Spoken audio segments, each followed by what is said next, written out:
All right, cool. Well, we'll just jump it off. All right, cool. All right, we're here today. This is Purple Politics. We got Jean Elie in the place. A friend of mine, one of the first people that I actually met out here in LA. And he's a person that you've maybe seen before. I'm sure you're starting to hear about. And in the next 5 to 10 years, I think he's going to be a person that you are well aware of in a lot of the conversations that we're having in film and the industry of entertainment and all that that's kind of coming down the pipeline. So it's good to see you here. I know that life is just blowing up for you in so many positive ways. So it's exciting to be able to have this conversation with you today. Yeah, man. First off, I didn't know that was one of the first people you met in LA. That's crazy, bro. I was living alone in that apartment. And so, you know, I'd always see you like around the gym. We were some of the people that were active, like willing to talk to people in that apartment building. So it was like, okay, this is one of the guys that I know. And now you grew up and you left the nest. You no longer at that. I mean, you live in a great place, but that property management group over there is not it. Not They're not it. Literally the worst. So look, I know that you have so many fun things going on in your acting career, directing career. You're building a production company as we speak. You know, Bassett House Films, I think I'm really excited about with seeing your hustle just from kind of a semi-far distance, you know, seeing you around the complex in these conversations. I know that this is something that's been brewing in your head for a long time, but now it's actually coming to a space of reality. Kind of where are you at in that process, and what are your thoughts in this time? Like, is COVID helping that space to be able to bring out that creativity, or where are you at? I'm kind of like a mixed bag right now. It's helping with making sure that getting people grounded and having the space to just talk to everybody, and like have my meetings. But it's thrown off a lot of things because of this pandemic. People are getting sick. People will have to take care of their family more. There's a lot of things that are happening, but then there's a lot of things that can't happen because of COVID, and we can't move and can't make certain things happen at all. So that is driving me crazy. Right. But I'm also got the time to sit down and complete some projects that I've been working on, as far as like my writing, as far as developing of new ideas, and sparked up some new ideas as well, where I want to create a podcast that's going to later help me create a show solely based on Africa and our ancestors before colonization happened. So, because you're Haitian. I'm Haitian. I'm a Haitian American man. Yeah. Okay, but were you born in Massachusetts, or were you born in Haiti? I was born in Massachusetts. Okay. Cool. I was born in Massachusetts. My mother and father, they met out here on the East Coast. And okay. Then, so three sisters, one older brother who ended up passing away. And I just been in here just grinding, and the stuff that's been able to happen with COVID has been cool. But then there's also things that like I'm booked for something, but we don't know when we're gonna shoot it. Right. So a lot of the acting stuff right now is obviously in a place of hold, even though you guys just recently got 8 new Emmy nominations for Insecure. So congratulations with that, bro. Yeah, man. And that was amazing that for Insecure, how we saw it. And also it was the first time in 4 years that we got the Emmy nomination. Like we should have got an Emmy nomination like the first season. Right. But now we got the Emmy nomination. And what makes me feel happy is the fact that I was a big part of this season. Right. It made me feel like, I helped this process get there. Now, I was sad. I was lightweight sad that I didn't get the supporting actor Emmy because they had submitted me for consideration. But the fact that the show got it, and Issa got it, Yvonne got it, directors, DPs, got the Emmy nomination, and the show when the casting got the Emmy nomination, that is amazing, man. That's how I felt as just a friend of yours, because when I saw they got it for casting, I go, well, that's you. You know, that is saying that that's showing the whole team out as they're selecting the right people for the right roles. Because you play a really difficult role in this place. Like you play, you play a role at least that I think takes your acting to a place that you probably wouldn't have assumed that it even needed to go to. And I think it really shows how expansive of creativity you have, and then how you're willing to kind of lean into roles that a lot of people would be scared to, or have difficult time, especially when it's in such a young career like yourself. Yeah. And I think the fact is, with that role with Amal, I think the problem is with a lot of people, they lean into the idea of what it means to play someone like Amal, when Amal was a person like everybody else, and Yeah. that's who he is before anything. So once you get your wrap your head around that, his sexual preference doesn't really dictate how he is or how he moves through life. Yeah. It it changes people's perspective of him, but at the end of the day, he's a person nonetheless, and who he decides to sleep with or be with doesn't really matter.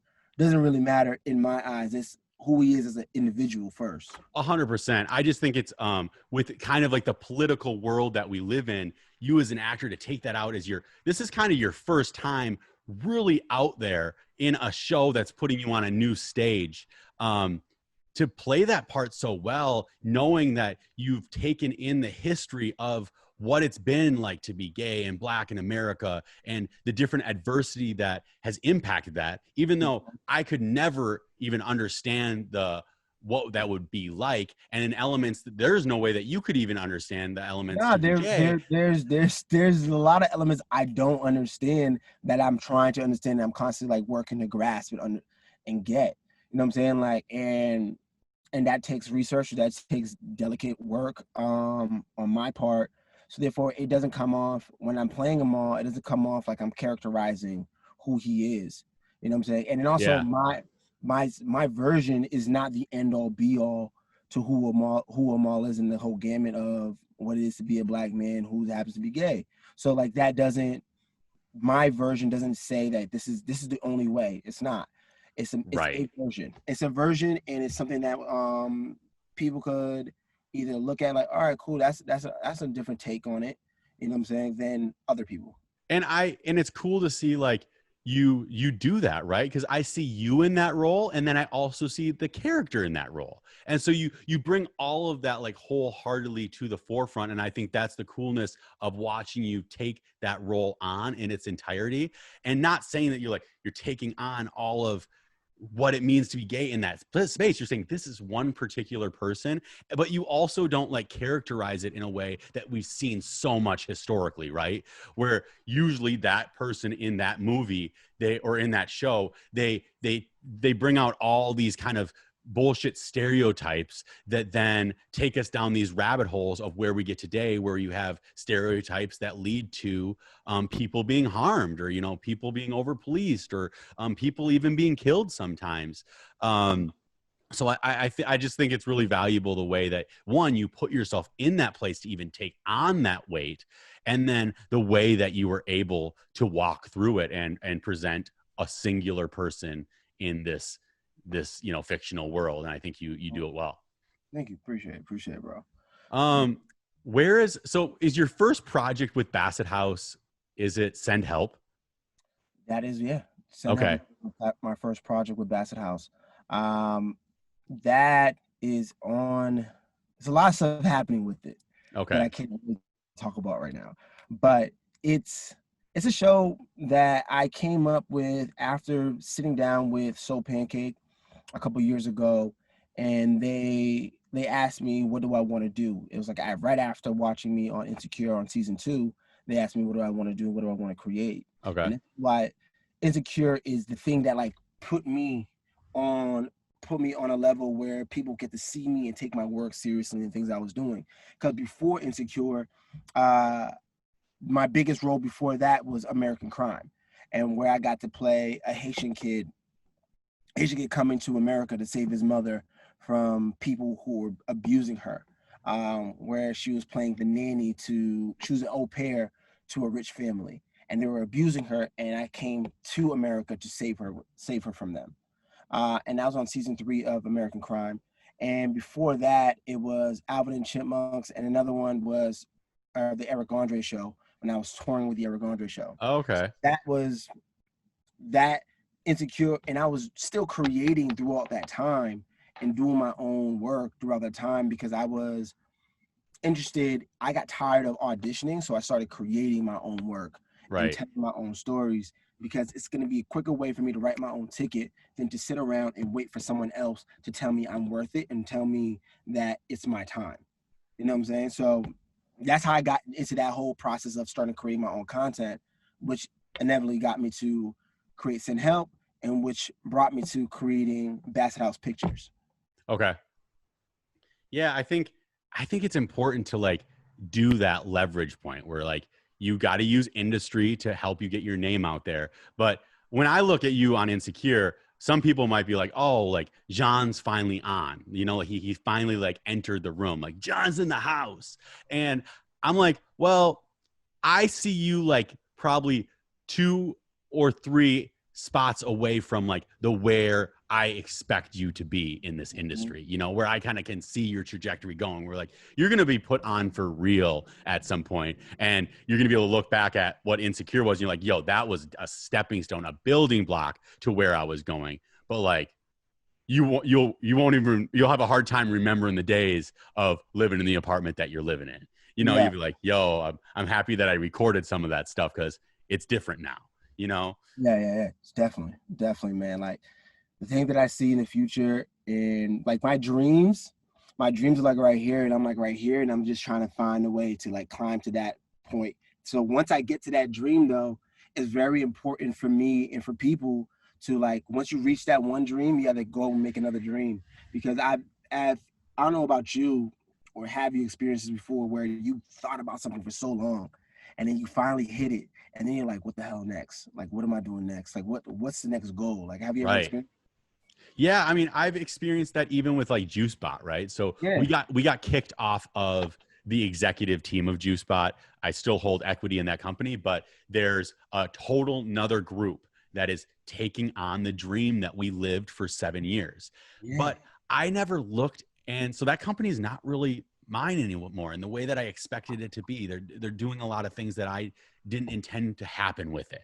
And By the way, Jukebox was an amazing thing that you created, bro. and it was fun to create, and because you know, seeing like yourself when you light up, when you know try, and you're like, yo, this is it. It was exciting to create, but at the same time, myself, Kamal, and Eric, we always knew that that was just to get us in the door. That was to create another step, another place, a platform to be able to help other food companies like ourselves who have fought those battles be able to come in the door with us. Now, that's This is such a brilliant idea. You made being healthy cost efficient for everybody. You know what I'm saying? Like, you go into these juice stores and they were charging you 30, 40 bucks for a juice, and you made it so cost efficient and easily accessible for everybody. right. You did your damn thing, man. So like, I appreciate that. after you accomplish that, yes, you're no longer the owner of that, but you're also working on other dreams. Like, what is the like what made when did you decide, all right, here's the next dream that I'm gonna do, here's the next thing that I'm gonna do from there? Well, because how I kind of look at it is I look at life as a journey of an everlasting life. I'm like a big God guy, and I'm always trying to, you know, internalize like what the heck is my purpose about and how can I use my talents to the best. And so with JuiceBot, it was leveraging our ability to understand a gap in the market to create better access for real nutrition, right? Mm-hmm. But now I realize, one, nutrition is still a huge problem in the United States, and we need to create better access in all of these different food deserts. Those are still brutal. Right now, I'm not a part of a food company that's doing that other than my equity stake in JuiceBot.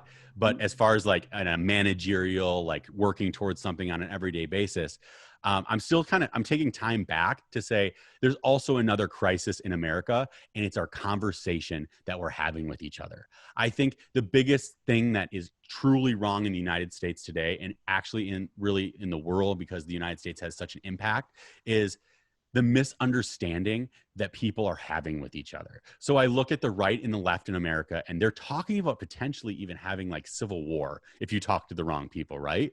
And I know that like I'm more of a conservative person, and I know have like all of my friends are on the left, and I know that we're all the same, and I know that we have same expectations for what like it feels like to be in the US and what it feels like to have love and what it feels like to live in community, but we have different roadmaps to get there. So that's why I started Purple Politics, to be like, okay, this is another crisis that we're dealing with in America. Let's see if I can like just put in a little space to just talk about it. That's true. And I see you with like you putting on Bassett House pictures to go, there's a huge space within the conversation of film and with entertainment that's not being had. And you know how to put people on because you're one of those people that weren't put on for so long. And now you get it. Yeah. Definitely. But as you get those keys, it's cool to watch. Yeah, man. Like, because Bassett House is really focused on uplifting their neighbor, uplifting the people in your community, uplifting their stories, they're elevating their content to the next level. And then connecting them with the people who can push the needle for them and get them to the next spot. So when I created Bassett House, it was literally a shout out to where I lived when I first moved to LA, where I lived in a house that was basically like a halfway house for like entertainers who moved to LA. And everybody in that house supported one another and helped one another with their work and whatever endeavors they wanted. And in that house, you had me, who was an actor. You had another dude who was an actor. You have a person that was trying to figure out what she wanted. And another person who was like, I'm going to be a hairstylist, a celebrity hairstylist. And as time went on, everybody graduated at that house into their career. One of my roommates graduated and became a series regular on a show. Another roommate decided she wanted to be a manager and became a manager and started managing celebrity artists and musicians and actors and started her own company. Another person decided he was going to become a celebrity hairstylist and did that. And throughout the time that we all lived together, we always supported one another. We helped each other grow. We helped each other with their auditions. We helped each other like formulate ideas and talk through and walk through ideas, and developed one another. You know, basically iron sharpens iron. You know what I'm saying? So we helped each other grow to where we are now. And that's one of the big things about Bassett House. And that's what I feel like a lot of people are working on now, especially like in the entertainment industry, where we're working on trying to uplift new voices and get them heard using our following, using our leverage in the system. Yeah. And I watched one of your interviews previously, and you were so right, because it's a sentiment that I also am always preaching to a lot of my friends, which is, yo, Denzel might be the person right next to you in class. Scorsese might be your next door neighbor. Like, the next people up might be your little core, and they might turn around and be like, yo, Jean Elie is like the Mark Wahlberg of this whole new crew that changes the way that we look at film. You know, like you might develop that new Entourage style episode that kind of breaks through the forefront of everyone going like, I like that style of TV show now. And we can't forget that when we're always looking up, sometimes we have to actually look around, because talent is all around us. That's true, man. Like with you, man, like with this podcast, with Kamal, like these are people who are the investors who are going to be the next big thing, and they know and they have taste. Just because a lot of the people don't know their names yet doesn't mean they're not it already. You know what I'm saying? Everybody else is taking a long time to recognize their greatness. You know what I'm saying? Like 100%. I mean, you can just tell when it's like, when I'm hanging out with you, the conversations that we have, the expectations that you have for your career, I'm like, dude, this guy's got it.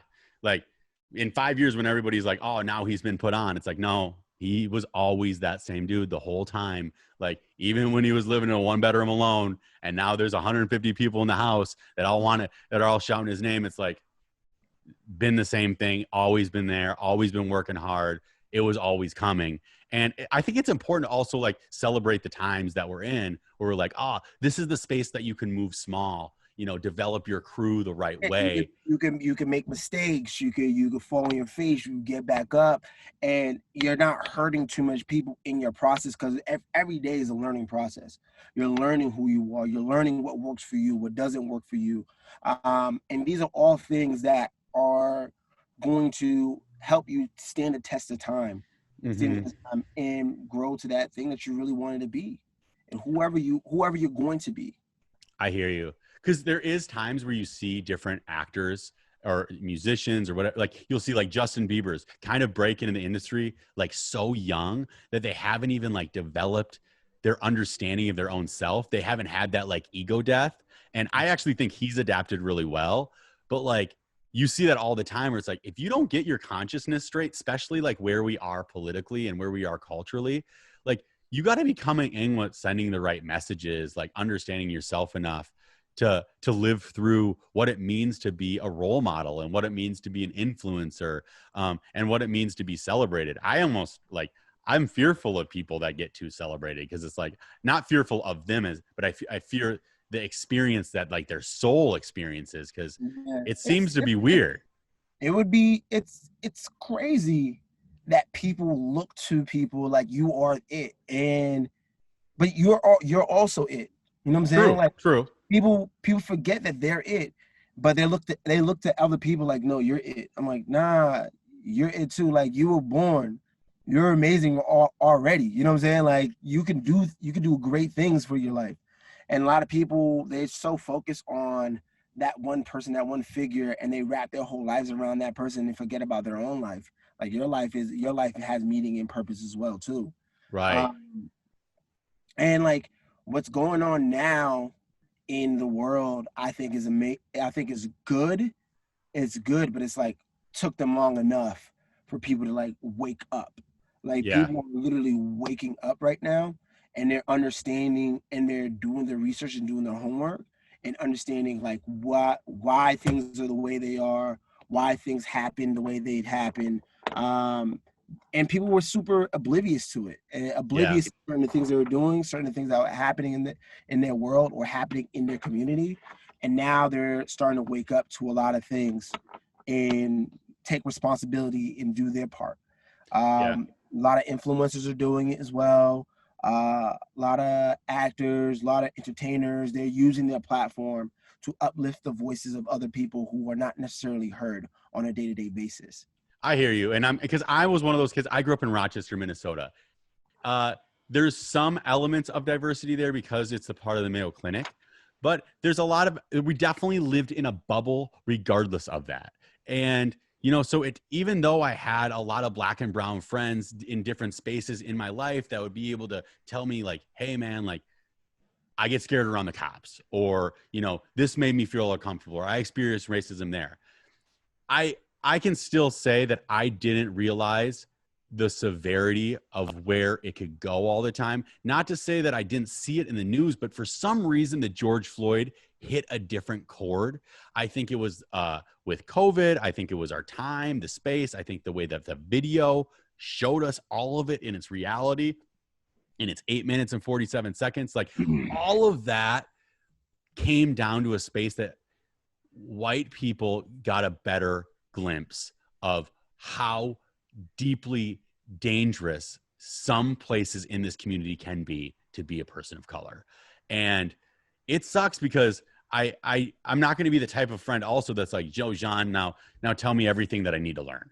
You know No, what I mean? Because that's it's not my bullshit. job. No, It's it's not not my your job. job. You have to do the work yourself. You know what I'm saying? Like there's so much things that some white people are just not aware of, because Yeah. they walk around with like they were they were allowed to express themselves a lot growing up, allowed to speak back to their parents, allowed to voice their opinions. Whereas as a growing up as a black man, my parents were always teaching you at a very young age that like, yo, the country does not view you as their equal. You have there's ways you have to walk around through life in order for you to be safe. And they were trying to protect me by not by telling me that. Yeah. They wasn't trying to hurt me. They were just trying to protect me because they knew there were certain evils in the world that wasn't designed for me. So where a white kid grows up and the parents are like, tell me how you feel. What did this make you feel like? What is like, what happened here? Just speak up. Whereas a black person's family would say, look, don't question them. Don't do this. Don't do that. And then you're getting taught that at a very young age. Yeah. And then you're seeing the cops in your community. You're seeing police in your community abuse the people in your community, but you see them treating the white community safely, like in a calm fashion. And it's also a problem within the police department too, because I have friends who are cops, and they were telling me that you have cops policing neighborhoods they don't even live in. You know what I'm saying? Well, yeah, that's what was happening in Minneapolis. I think like less than 5% of the cops lived in Minneapolis. It's like, come on. It's a thing everywhere. And they're coming in with their bias and their prejudice and things like that from what they see on TV or what they see reported in the news, what they see from what they hear from other people, and not necessarily experiencing themselves, and they're automatically walking around with fear. They're walking around with prejudice that turns deadly for people who look like me. You know what I'm saying? Yeah. And we don't. A thing that's like sad that Black people hear on a regular basis is that you're guilty before you don't have immunity before anything. You know what I'm saying? Like, you don't have qualified immunity. As a white person, you end up getting qualified immunity before a Black person. That's just the way it goes. And it fucking sucks. And it is so weird where like you'll see different times that like a Black or brown person there'll be like some vicious murder or something like that, right? Or a rape. And then the community says, look, we have to make a statement with this prosecution.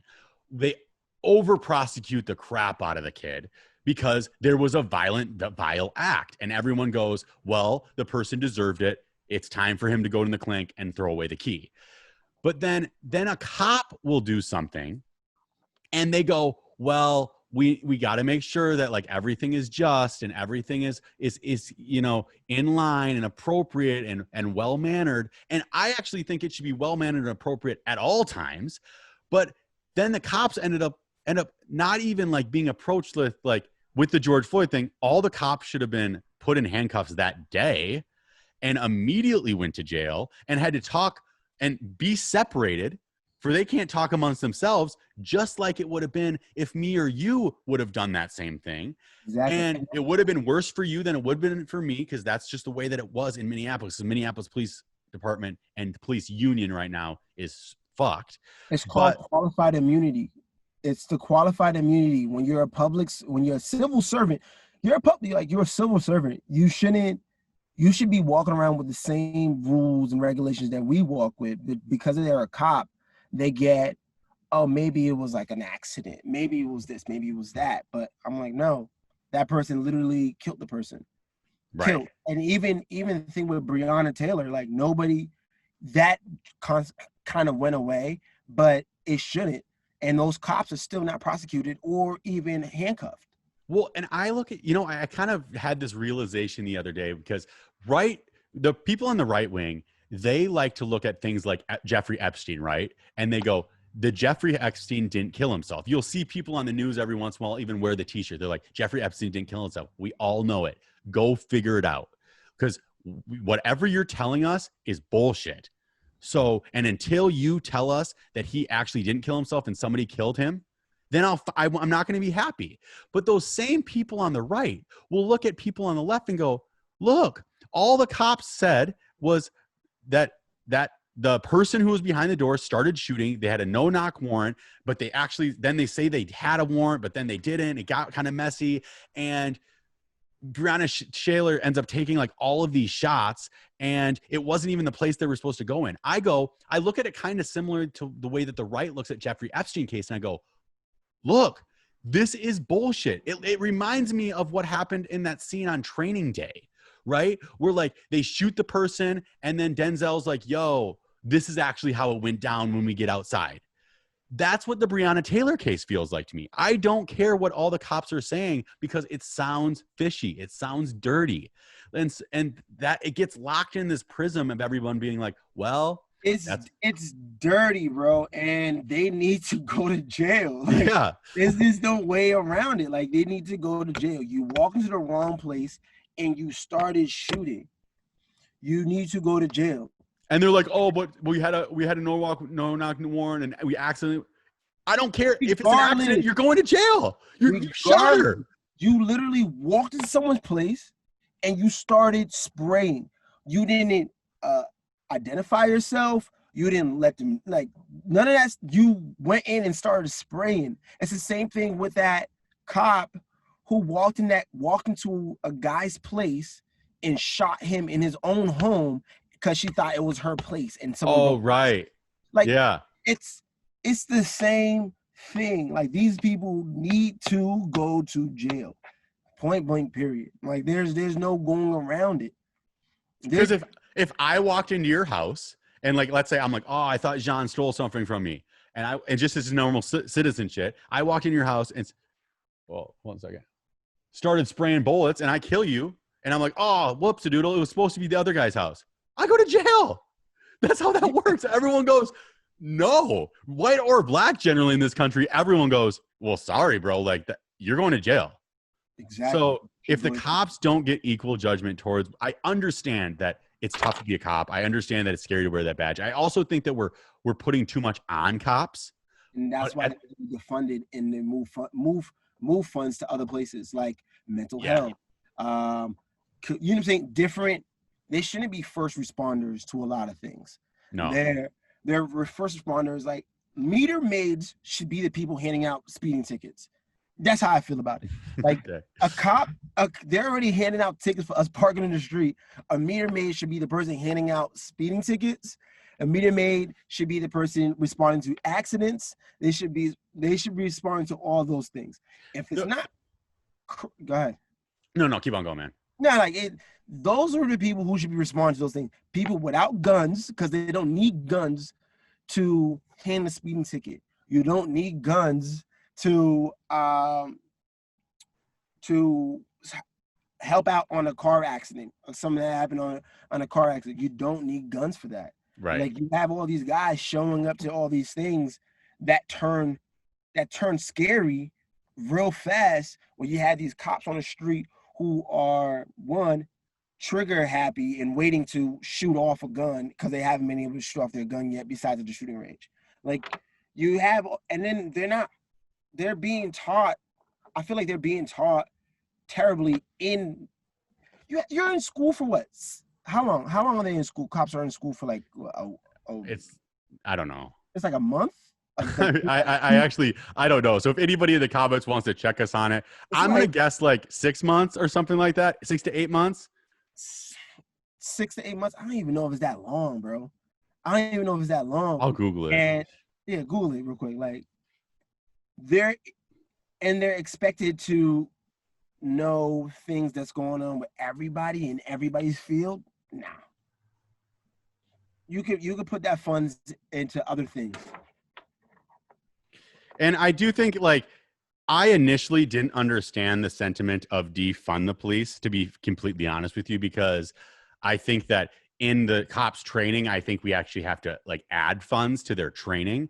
But now I do understand the context of, like, diversifying the expectations of where that money is going. And so defunding the cops, it's like, it's repositioning where and what they need to do for us. It's not saying, oh, we don't need people to go to armed robberies, or we don't, if someone breaks in your house and you're concerned about it, you don't have a place to call the cops anymore. Like, that's all still there, but these cops aren't going to be going to all these, like, mental illness things, or they're not going to have to deal with a person who's having an anxiety attack. Yeah, family disputes. Exactly. They don't have to be the first responders for all that. So 2 years to become a cop. Is this a very quick overview? So 2 to 4 years, but still, I've even seen, like, Joe Rogan talking about how like a lot of cops don't know like different forms of like the fighting training that he even has been talking about, where he's like, if they just knew jujitsu, they wouldn't need to be scared about having a weapon, because a lot of these different, you know, techniques that are available to be able to have hand-to-hand combat when it's necessary is all defensive. And you're not going to put yourself in a position where you're ever going to like hurt somebody, but you are prepared to, one, take them down and make them submit, or, you know, or protect yourself if necessary. You know what's funny? I just had it. I watched a show called Mindhunter, right? Okay. On Netflix, and during the FBI training, the lead character Holton was training a group of young FBI agents who were coming into the ranks, and he talks about negotiation, like talking people down so people don't die and all Right. that. And one of the kids in the training course says, "Why don't I just use my gun?" He said, "Why do you want to use your gun first?" He's like, "Because it's easier." I'm like, that's what I feel like that's a lot of people's mentality, these cops' mentality is like, I can use my gun and I can end this problem faster than Right. speaking and talking it down. You know what I'm saying? So defund the police, man. All the police just need to be defunded, and they need to reorganize with the way they spend their funds into the community to help people. Yeah. And I think like the reason I sometimes slant more conservative than liberal in some of these spaces, I just think we need to do this locally, right? Like, I think this is a conversation that needs to be done with city council members, mayors, school boards, because how LA is governed is so much different than Minneapolis, and is so much different New York. Like, we all have to take into account of like, what is it like to live in LA, and what do we need differently? What type of community are we serving, and how can we serve them best? That impact being done mostly on a local level is really vitally important. And that's why sometimes I'm not as fearful as some of the federal government stuff, because I'm like, we should be able to handle this on a local level. We've even seen that done a lot while Trump's been president, where it's like everybody that hates Trump, they've been able to like kind of create coalitions and communities and create conversations to change a lot of what they wanted the federal government to do almost on their own behalf. And it seems annoying, but in a weird way, that's the only way that it's really able to get done. Facts. And that's the only way things are gonna get done. Like, you have to change, you have to make demands and chase it all the way up. Chase it all the way in your local community in order for you to have any type of change whatsoever. Like, the Black Power group, Black Lives Matter, they have a movement here in LA where they're constantly trying to get Jackie Lacey out of office, because Jackie Lacey is not prosecuting cops who are killing people, killing unarmed Black and brown people of the city of Los Angeles. And they're fighting the fight to get them to take her off, get her out. And the same thing that we marched recently, where people were talking about defunding the police and redistributing the funds that they were going to give to the police. So, and that made some move. It wasn't a lot. It was some, but it wasn't a lot. But like, more money needs to be funneled into the community, funneled into like programs that can help people, versus arming the cops with tanks and Marines and military grade weapons. To police the community. I personally think that what's going on right now is going to be looked at with positivity in 10 years. I think our history books are going to tell a tale that this is when America started taking on ownership of its brand identity again, and its people again, and its essence again. Because I actually do think America was built for everybody, and I know that is an argumentative topic, right? But I think the laws and the structure of it. The idea of America was for everybody. The idea of America was for everybody, but the execution, it wasn't.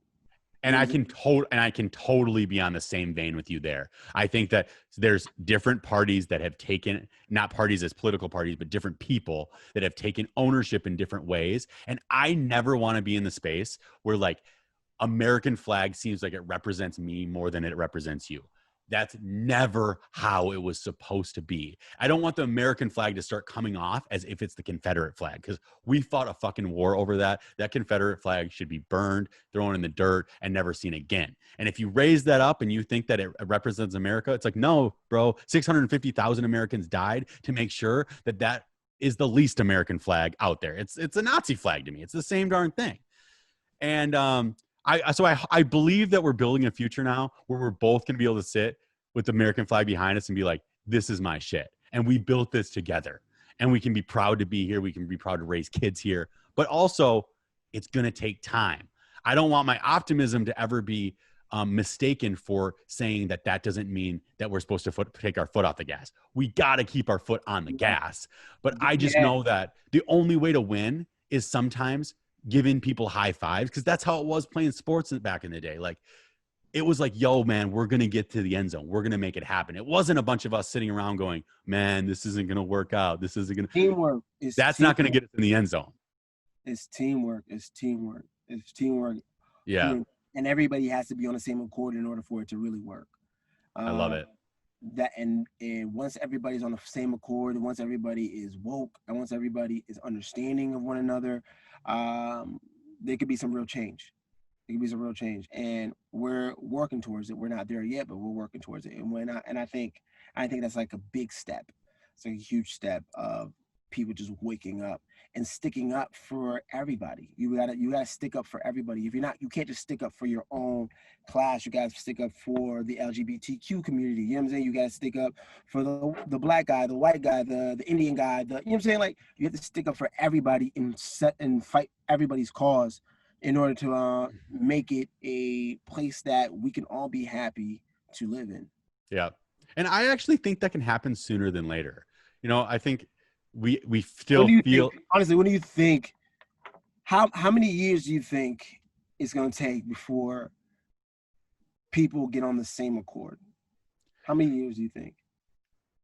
Like on a racial accord or on a political accord? Racial accord. Well, I think in some respects, I think there's more allies for racial connection and racial, like interracial communities and deep dialogue and this beauty of like what Martin Luther King was talking about. I think there's more allies in that space than is being perceived right now. So I think we're much closer. And I think that it's all individual though, right? Like, I think there will always be different prejudices. I think there will still be racists in the world, but I hope that in 5 years, you can turn around and go, I am excited to raise a son in America. That it's going to be a minute, man. I think it's going to be like 20, 30 years before we get that, whoo, yeah, all right, we did. You know what I'm saying? And it's gonna take time, right? Like, and I think we're all gonna have different spaces. One thing that we're not even close to on yet is the criminal justice system. No, not at all. If you've ever, and if people don't think it's a problem, you've obviously never looked at the numbers and you've never been in a jail. Like, I've been lucky enough to go in the prison 4 different times through this group called Defy Ventures, where we were able to teach entrepreneurship inside the prison system, because a lot of these men understood that the world isn't going to look after them after they get out. A lot of those people are entrepreneurs. Like, those people in prison are a lot of them motherfuckers are entrepreneurs. Like, a lot of people who are in prison who go to jail for like drug charges, those people are entrepreneurs. They just chose the illegal activity. But now that illegal activity that landed them in jail is making people rich. Like, it's making people rich. Like, for selling bud is like, it's crazy. Right. And now it's all like the hipster kids. It's like the white hipster kids that are selling bud. So like, it goes now, all the kids, and it's always the kids that have like a little bit more access to money, that have grown up in like an affluent family, that have like an extra like 80 grand on the side to put into, I am now a weed expert. It's always that kid. So I do feel for weed. Like, what? It's so bullshit, because it's truly like, yeah, like black and brown kids got arrested for it. And now it's all like those like pretentious liberal white kids that are like taking all the money and running with it, building great brands. It's bullshit. It's wild, man. It's wild. It's so wild. Like, I feel like they should release those guys who went to jail on weed charges now. Like, all those guys should be exonerated and taken off. Like, And all third strike guys, all third strike. I met this guy who, so he did an armed robbery when he was like 18. Okay. mm-hmm. Went into like a convenience store, did an armed robbery with some of his friends. Mm-hmm. And that's wrong. And that was wrong. So he did like 3 years for it. Okay. So then he got out. He ended up getting into a fight at like a bar where he ended up getting an assault charge. So then he had to go back in the clink for like another like 2 years because of this assault charge. Mm-hmm. Fast forward like 20 years. So the first incident was like at 18. The next one was at like 20. Now he's like a 40-year-old dude, and he bought a radio who he was going to give to like his grandkid, and he bought it at like a swap meet. He got pulled over on his way home. They searched his car. They found the radio, ended up figuring out that the radio was stolen, got third strike. So he ended up getting like 25 years plus 5 years for the initial assault again, and then 5 years for the armed robbery again. Sitting on 35 years for buying a radio at a swap meet. That's wild. That is like, if you can be an American and say that's appropriate, fuck you, you're not American. That is wrong. And it's devastating, right? Like, my heart sunk. I was right in front of him and he telling me the story. I'm like, yo, 35 man. years for a radio? That's what happens with third strike, though, because you end up getting like your 25, or it's either 25 or 15, and then each additional like felony charge tax on another 5. So Gotcha. it just boom. And it's a life changer. It's over after that. But the thing is, my thing is, what does that do for us? It does nothing to put that guy in jail. Like, besides what they call get free labor for the prison system and free labor for big corporations. Because that's what it does. Is like, when you put people in jail, they're working for next to nothing. They're working for next to nothing for corporations like Walmart, freaking turning beds. Like, they're doing all this grunt work for damn near nothing. Like, have you ever watched 13 Amendments by which was the documentary Ava DuVernay created? No, I haven't seen that one.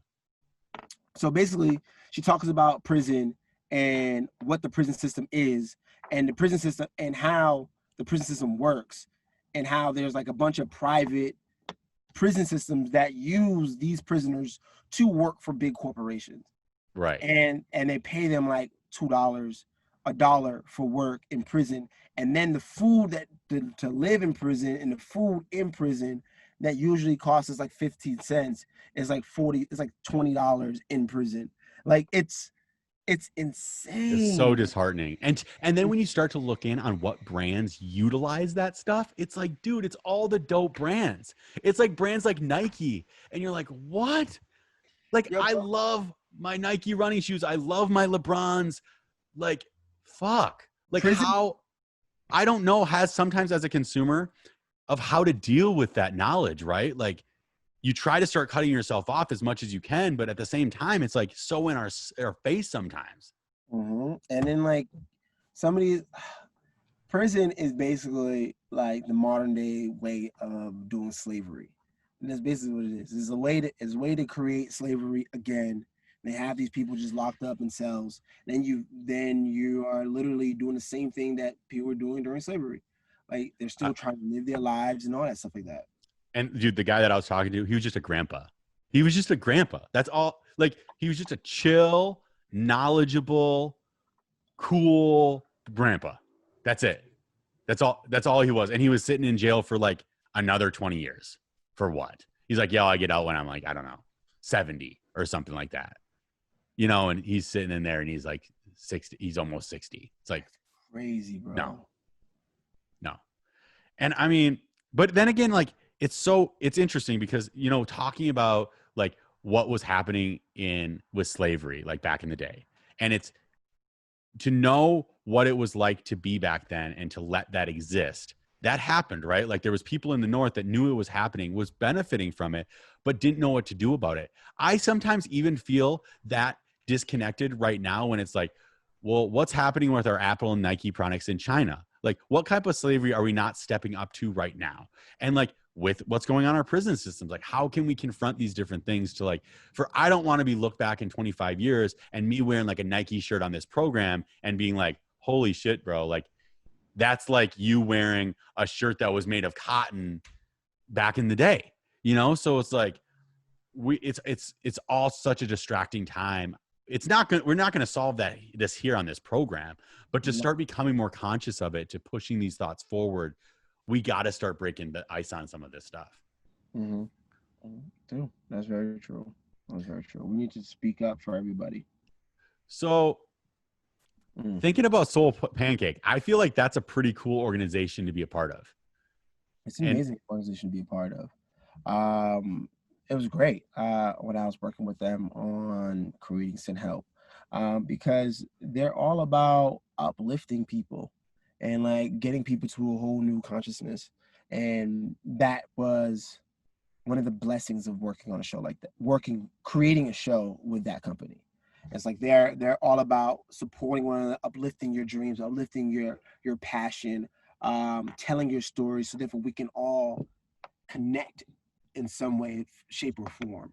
And they have so much programs designed to connect people, and so for people to realize there's no difference between you and I. We're all the same people. We're all in this together. We're all doing this together, which is one of the amazing things about that company and that organization. That's wild. When you're building Basset House Films, are you still looking for people with like projects? Are you just working on your own individual projects like right now? Or are you looking for like those new up and coming writers to start being involved with you? Or is that something that comes in 5 years? That's something that comes in like the next 3-4 years. Okay. Right now, what I'm looking for is finished content to curate for Basset House Pig. So I'm looking for people who have short films or pilot presentations that I can curate onto the website that where I could funnel viewers to come see their body of work, and see their stories. Okay. So create a place where people could discover that next Ryan Coogler, that next David Finch now, versus waiting to that David Finch, that small David Finch who's making short films makes a feature film, and then by that time you already missed the boat. He's already has his team, everybody already seen him, everybody loves him already. Right now, if you could get in and know that guy now, it'd be a better move for everybody.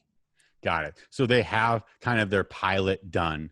They're bringing it to your platform, and you're like, we're going to work together to make sure that the most eyeballs see this thing.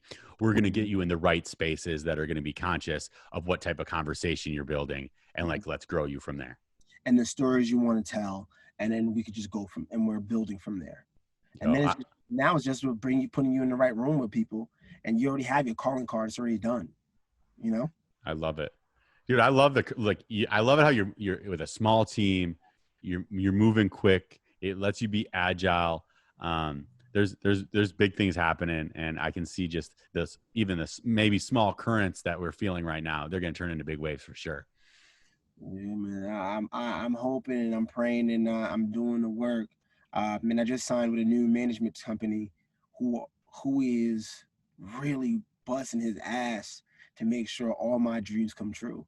And it's teamwork. It doesn't feel like it doesn't feel like he's telling me what to do. It feels like he's like, all right, I'm listening to you. This is where I think you need strength in. And he's like seeing where I'm weak at and seeing where I'm strong at. And he's like helping and picking up where I lack. And it's creating such a good environment for me to create. That's so cool. So what management group is it? 3 Arts Entertainment. Cool. They're out of LA. Yeah, out of LA. Amazing. LA, New York, they're on both coasts. They're an amazing company. They're actually the production company, their management company that helped produce Insecure. Oh, okay. Yeah. They help produce a lot of content that we're seeing on TV right now. That's got to be crazy. You know, like it's got to be inspiring to see what Issa did with Insecure, and now knowing like where it's been. Like she was probably in the same setting you were at one point, just writing up Insecure and being like, okay, this is where it's gonna go, and everybody around her saying, well, maybe it will, maybe it won't, and boom, there you go. And now look at her. Now look at her. She shining, Emmy nominated. shining. She's in every project. They wasn't giving her a chance, and she wrote her own ticket. If you're not inspired by that and seeing where she started and where she's at now, nothing can inspire you anymore. You know what I'm saying? Like she is hope. You know what I'm saying? It's so crazy. Well, I know you're busy. I can let you go here. I'm gonna say though, regardless of what movie you're gonna come out with like 30 more movies throughout your career. You're gonna be producing, directing. Throwback Holiday is gonna maybe continue to be my favorite. Yeah, it's a good show. I love comedy like that. Love lighthearted thing, man. It's cool. I love it's those fun bubblegum comedies. You know, it's just high school. It's just people having fun, figuring out life, being insecure about things, those fears, those aspirations. I don't know. For something about like those kind of comedy things to me, I just like.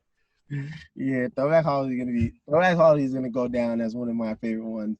I had an amazing time filming that too, like working with everybody on that project. It was so much fun. So yeah, I love it. It comes out every holiday season, so every Christmas you can see that movie. I see it it's so good, bro. It's great. But yo, thank you for having me, man. I'm gonna sign off so I can get back to work. Yo, and blessings, bro. Yeah, and everybody start checking out Bassett House. You know, if you're a young creator, put your eyes on it. Be ready to work with them once you're ready and once they're ready. But Jean Elie, this man is destined for stardom. It's already started, but you're far from the ceiling, brother. So I'm excited to see where it goes. Thanks for coming on today. Thank you. Take it easy, bro. See ya.